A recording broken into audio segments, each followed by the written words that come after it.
बिस्मिल्लाहिर्रहमानिर्रहीम। अस्सलाम वालेकुम। मैं हूं अली असगर और आप देख रहे हैं मेरा यूट्यूब चैनल। तहरीक लब्बैक पाकिस्तान पर पाबंदी का मुतालबा और एक नई साजिश।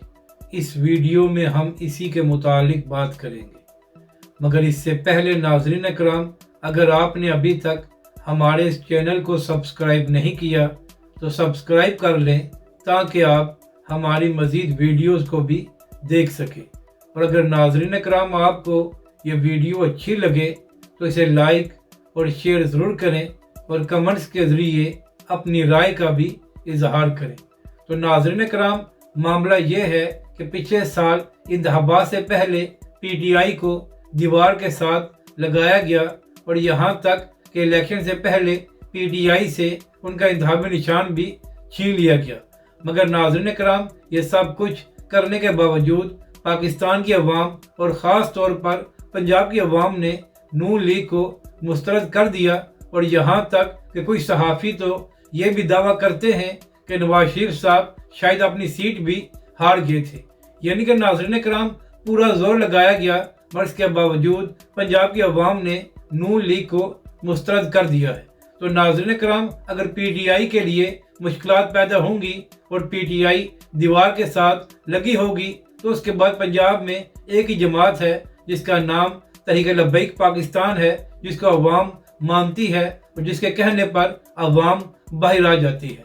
तो लगता ये है कि अब नून लीग चाहती ये है कि अब तहरीक लब्बैक पाकिस्तान के लिए भी मुश्किलात पैदा की जाएं ताकि पंजाब में उनका रास्ता साफ हो सके। क्योंकि नाज़रीन करम, अगर इस वक्त पंजाब में PTI के बाद कोई जमात मकबूल है तो वो तहरीक लब्बैक पाकिस्तान है। इसी तरह नाज़रीन कराम, सिंध में भी तहरीक लब्बैक पाकिस्तान खासी मकबूल है। और यहाँ तक कि कुछ अर्सा पहले बिलावल भुट्टो साहब ने ताजरों से खिताब करते हुए कहा कि आप जिस तरह तहरीक लब्बैक पाकिस्तान की बात सुनते हैं और उनको प्यार देते हैं, इसी तरह हमारी बात को भी सुना जाए।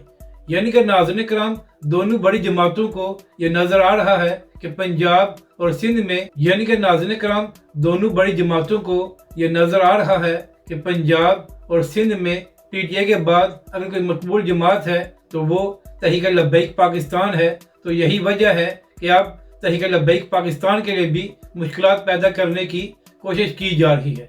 इसी हवाले से आज बैरिस्टर उस्मान खिज़र मांगड़ साहब ने एक व्लॉग किया है और वहाँ पर बात करते हुए उस्मान खिज़र मांगड़ साहब ने कहा कि एहसन इकबाल साहब ने खिताब करते हुए कहा है कि अगर पाकिस्तान ने तरक्की करनी है तो इसके लिए ज़रूरी ये है कि तहरीक लब्बैक पाकिस्तान जैसी जमातों पर पाबंदी लगाई जाए।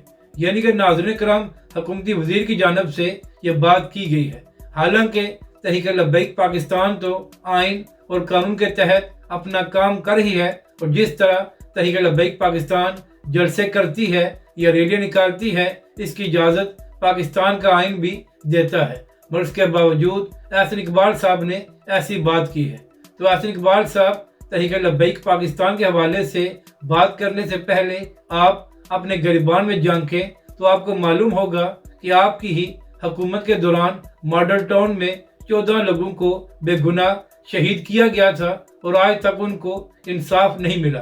तो लिहाजा तहरीक लब्बैक पाकिस्तान पर इल्ज़ाम लगाने के बजाय अपने गिरबान में झांकें तो आपको मालूम हो जाएगा कि पाकिस्तान ने तरक्की क्यों नहीं की।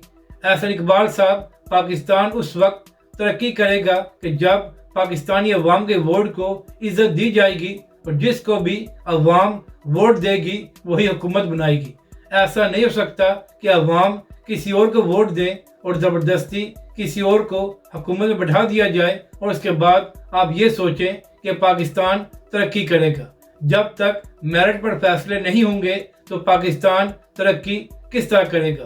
एहसन इकबाल साहब, आप इस बात का जवाब दें कि जब से नून लीग हुकूमत में आ रही है तो उसके बाद पाकिस्तान का हर इदारा खसारे में क्यों जा रहा है और पाकिस्तान के कर्जे में मुसलसल इजाफा क्यों हो रहा है। तो इन बातों का अगर आप जवाब देंगे तो आपको बखूबी मालूम हो जाएगा कि किसकी वजह से पाकिस्तान तरक्की नहीं कर रहा।